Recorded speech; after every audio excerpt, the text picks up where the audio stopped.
Ça fait des années que tu veux débloquer cette figure, améliorer ton total en street lifting, battre tes PR, et pour ça, tu es probablement à la recherche du programme qui va enfin te permettre d'atteindre tes objectifs. Par exemple, cette année. Ça tombe bien, je vais t'expliquer pas à pas comment construire simplement un programme intelligent, cohérent et efficace, adapté à la calisthénie et au street lifting, à la combinaison des deux, ou simplement à l'un ou à l'autre. Si tu regardes cette vidéo jusqu'au bout, tu vas comprendre comment définir ton objectif avec précision, comment sélectionner des exercices appropriés, comment progresser sur plusieurs objectifs en skill et en street lifting, tout cela en même temps. Comment répartir ton volume, ton intensité et surtout comment faire évoluer ton programme dans le temps.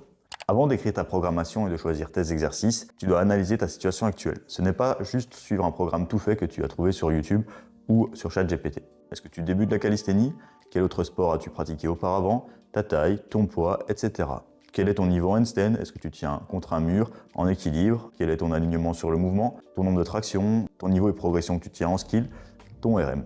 Mais surtout, est-ce que tu es déjà régulier à l'entraînement? Combien de séances par semaine? De combien de temps es-tu certain de pouvoir faire et tenir dans le temps? Dans quelle salle est-ce que tu t'entraînes? Avec quel matériel? Est-ce que tu as des gènes ou blessures actuelles ou passées? Qu'est-ce qui pourrait te faire adhérer ou non à un programme? Quelles sont tes valeurs? Accomplissement, fierté, rigueur, beauté. Quels sont tes exercices préférés? Ou au contraire, ceux que tu détestes? Sur quoi est-ce que tu réagis bien? Est-ce que tu es du genre à en faire beaucoup? Ou au contraire, en faire un petit peu moins? Sans ce point zéro, tu fais un programme général, mais pas forcément un programme propre à toi. C'est aussi ce qui va te permettre d'avoir une vision réaliste de tes capacités actuelles. C'est exactement ce que je fais lors du premier rappel et via un questionnaire que je transmets à mes futurs coachés, à mes élèves. Tes objectifs, qu'est-ce qui te fait rêver? Qu'est-ce que tu penses pouvoir atteindre de manière réaliste sur du court ou du plus long terme? Est-ce que tu préfères passer les étapes une par une ou alors plutôt avancer partout en même temps? Par exemple, liste 5 objectifs avec un ordre de priorité. Ce qui compte, c'est qu'ils soient suffisamment ambitieux pour te donner de la détermination, mais que tu restes conscient du travail demandé et de tes possibilités. Si tu débutes, tu peux aussi te fixer des objectifs simplement commencer la calisthénie, être régulier, prendre plaisir à la pratique, construire des bonnes bases, etc. Voici des exemples d'objectifs à long terme. Maîtriser un front lever complet de 10 secondes, passer une straddle planche solide de 5 secondes, débloquer dance and push-ups en full ROM, travailler à traction un bras, 400 kg sur son total en street lifting, 80 kg sec. Plus ou moins ce que je cherche à atteindre. Ensuite, tu peux aussi viser des objectifs plus court terme, selon là où tu en es, un advanced one leg front lever, advanced leg planche, 300 kg en street lifting et autres. Pourquoi? Parce que tu peux les valider plus facilement, donc progresser, rester motivé. Les objectifs de processus restent tout aussi importants. Régularité, respect de la programmation, bon effort sur le renforcement, respecter ses RPE, prendre plaisir. Les objectifs sont des repères, ils vont t'éviter de t'entraîner au hasard et surtout éviter de les changer régulièrement à la moindre difficulté ou envie passagère. Car en calisthénie, ce n'est vraiment pas simple de rester focus, concentré sur quelques objectifs. Parce qu'il y en a plein, parce qu'il y a plein de manières de pratiquer, plein de façons de progresser. Le sport n'est pas aussi limité qu'en street lifting avec seulement 4 mouvements ou 3 mouvements en powerlifting. Commençons par le format d'entraînement car c'est souvent ce qu'on pense quand on pense programme, mais on va voir que c'est pas si important que ça et qu'on n'est pas obligé de rentrer dans une case type. Par exemple full body, pull push, upper lower. Le bon format, ça va être celui qui va te correspondre à toi, à tes objectifs. Au plus tu as d'objectifs, plus il faudra potentiellement de jours, de temps à disposition. Tes contraintes vont forcément dicter ta limite haute et la fréquence possible, ta récupération, quel nombre de séries par semaine et quelle intensité est-ce que tu peux tolérer. Voici quelques exemples de formats ou de split adaptés à la calisthénie au street lifting.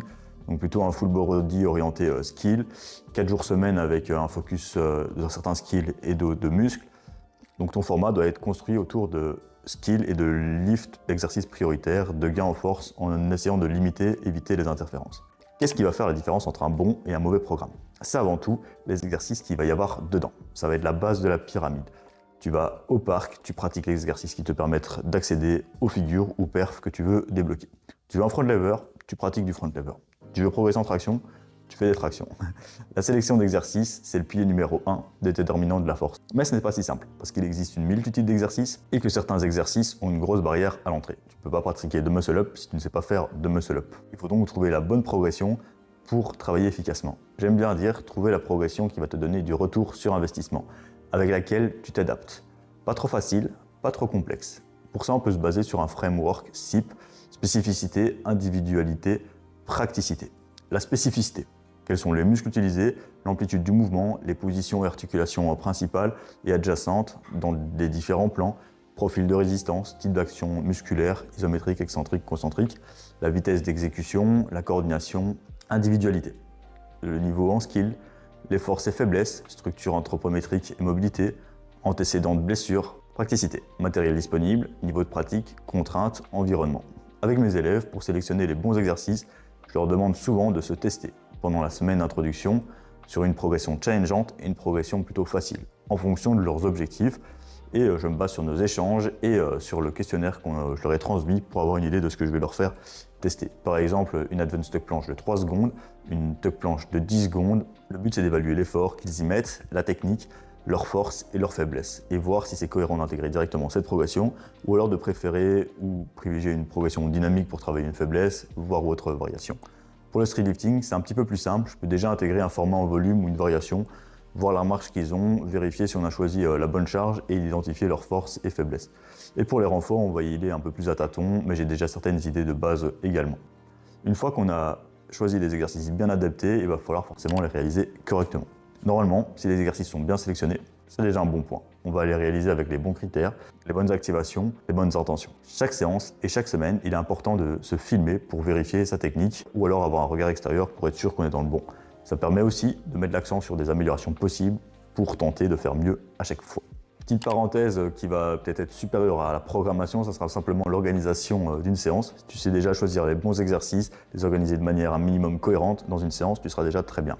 Voici un ordre logique. Tu vas commencer par tes skills, tes objectifs prioritaires, 1 à 3 exercices en fonction de la priorité sur tes mouvements. Street lifting, traction, dips ST ou autre exercice de force. Si tu es hybride, c'est un peu le format qu'on va adopter qui va être pertinent. Sinon, tu peux intégrer d'autres skills par après. Tu peux travailler sur certaines assistances spécifiques ou non aux skills, sur des renforts, etc. Pour établir efficacement un programme, il faut savoir doser la quantité de travail. En entraînement de force, on va souvent partir sur le volume en fonction du nombre de séries réalisées par semaine par mouvement. C'est une manière simple de mesurer la quantité et donc de prendre des bonnes décisions. Voici quelques recommandations de base pour définir ton volume. Sur cette base, tu pourras facilement définir ta fréquence. 10 séries égale par exemple 2 séances de 5 séries. Mais toutes les séries ne se valent pas. Une série de planches RPE8 sur une progression maximale va être plus fatigante et stimulante que des séries avec un gros élastique RPE4 ou un autre exercice technique. Même chose, une traction tertiaire RPE5 ne va pas valoir une traction primaire RPE9. On pourrait donc avoir 8 séries plutôt difficiles qui seraient tout aussi efficaces et difficiles que 20 séries plutôt faciles ou modérées. Une traction sera comptabilisée pour le mouvement traction, pas comme un simple exercice dos. Une HSPU sera comptabilisée comme HSPU, pas juste comme un exercice épaule, même si ça travaille les muscles. On va donc compter le volume par mouvement sur les mouvements, pas uniquement par groupe musculaire. Par contre, sur les muscles ou renforts, là, on va le calculer par les muscles, sur les muscles. Par exemple, planche égale planche, développé militaire égale deltoïde antérieur. On tiendra compte du total. Handstand push-up 6 séries, deltoïde antérieur 5 séries, triceps 3 séries. Mais on ne va pas se prendre la tête à tout détailler entre séries directes et indirectes pour chaque muscle, peu importe l'exercice qu'il soit primaire, technique et autres. Le principal, c'est de se donner une idée générale de la quantité, de voir comment on réagit vis-à-vis de cette quantité et ajuster en conséquence. Voici un peu la liste des mouvements typiques en calisthénie, en street lifting.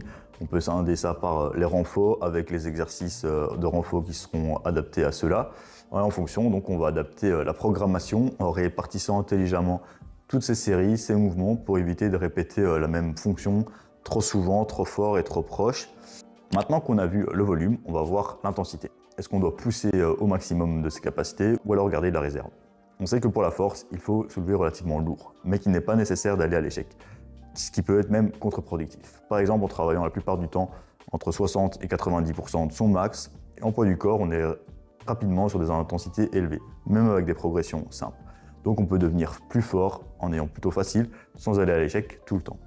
Pour évaluer l'intensité, on va mesurer la proximité à l'échec avec le RPE ou le RIR, les CIR. Recommandation, en skill, on privilégiera une intensité modérée à challengeante, mais surtout pas maximale, peut-être de temps en temps. Donc on essaiera de privilégier une bonne forme, des critères d'exécution, un maintien solide, en gardant des secondes en réserve. On peut parfois intégrer du bas de forme sur certaines progressions ou à certains moments, mais ça va pas être le standard, la base de notre entraînement. En street lifting, ça va être la même chose, on va être intransigeant avec la forme, on va avoir des RPE de 3 à 9 selon le bloc et les formats, Par exemple, en semaine 1 d'un nouveau bloc, plutôt RPE 3 à 6, et en semaine 5, plutôt 6 à 9. Pour les skills et le street lifting, un outil important, surtout quand on sera intermédiaire, à avancer, ça va être la polarisation, ça va être de polariser les jours, voire les formats d'entraînement, faire des top sets, des back off sets, car on ne peut pas être au max tout le temps. Donc il y aura des jours, des formats qui seront difficiles et plus faciles, primaire et secondaire, des jours RPE 8 et des jours par exemple à RPE 5, ou un top set RPE 8, des back off sets RPE 5. Pour les renforts, contrairement à la force, on sait qu'on a intérêt à plutôt s'approcher de l'échec pour maximiser l'hypertrophie. On essaiera donc de se situer entre RIR 2 et 0 pour maximiser le rendement. Mais la réalité, c'est que les gens pensent être à l'échec alors qu'ils ont souvent 5 répétitions de plus en réserve et donc brassent presque du vent et perdent des gains potentiels sur la table. Ce n'est pas normal d'être capable de faire 3 séries de 10 avec la même charge en ayant réellement poussé. Si tu es vraiment à RIR 2 à 0, tu vas plutôt faire quelque chose du style 11, 10 et 9. Avec mes élèves, j'accorde beaucoup d'importance à vérifier et évaluer cette proximité à l'échec. Pour être sûr qu'on est dans le bon, pour les rendre plus autonomes, je leur demande donc d'évaluer ces RPE. À terme, ça les rend capables d'ajuster les charges.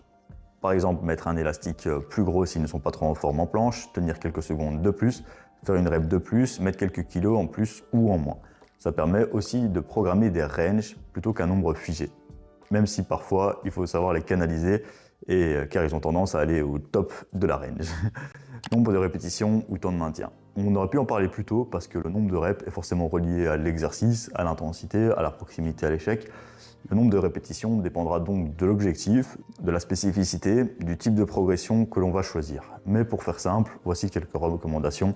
En skill, on va privilégier des maintiens statiques de 1 à 6 secondes pour les progressions maximales, 5 à 15 secondes pour des progressions sous-maximales. En progression dynamique, 1 à 5 répétitions pour la force, 5 répétitions et plus pour du volume. En street lifting, 1 à 6 reps la plupart du temps, parfois 6 et plus selon les phases.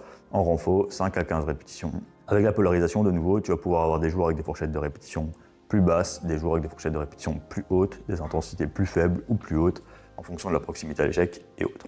Temps de repos, brièvement, au grand minimum, on va essayer de prendre 2 à 3 minutes de repos sur chaque exercice. Peut-être même plus sur les exercices de skill et de force. Pour les renforts, c'est un petit peu plus libre. Cela va dépendre forcément de notre temps, de la personne, du nombre d'exercices, du nombre de séries, du temps disponible pour la séance. Mais en général, pour ce qui est de la force, on prend rarement trop de repos. Ensuite, il faut récolter ce qui a été réellement réalisé le jour J, avec la vidéo, avec les notes, des commentaires, des consignes, pour affiner le programme et progresser au mieux. Se faire des feedbacks à soi-même ou à son coach. Ça va être un outil super intéressant pour savoir comment on a vécu la séance ou la semaine. Est-ce qu'elle était facile, difficile, motivante ou pas? Est-ce qu'on a pris du plaisir ou non? Pour pouvoir s'adapter si besoin, prendre de bonnes décisions. Encore faut-il le faire correctement. Une fois que tu as complété ta semaine, le but c'est de passer à la semaine suivante en essayant de faire mieux. En général, tu vas faire une semaine 1 plutôt facile, tu vas progresser jusqu'à une semaine 4, 5 ou 6 qui sera plutôt difficile, proche de ton max par exemple. Ensuite, tu vas recommencer. C'est le principe des cycles qu'on verra au point suivant. Et oui, tu peux progresser à la fois sur les skills, le street lifting et le renfort, en fonction de comment tu organises ton programme. Surtout si tu es débutant intermédiaire, ça va être relativement simple. Tu chercheras à garder un équilibre global sur la plupart des mouvements si on a un objectif global. Par exemple, 6 à 10 séries partout, sans se prendre la tête, et on pourra progresser partout en même temps. Si on est intermédiaire avancé, il va falloir peut-être réfléchir un petit peu plus.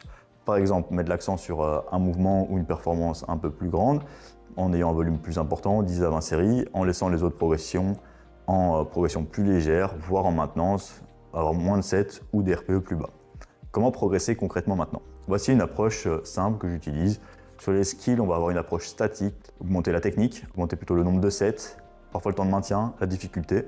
En dynamique, même logique, en jouant sur la progression ou les reps. En street lifting, on va faire fluctuer l'intensité, rajouter 2,5 à 10 kg par semaine selon le contexte. On peut fonctionner en reverse programming, par exemple viser 5 reps à 60 kg en démarrant à 40 kg et en ajoutant 5 kg par semaine.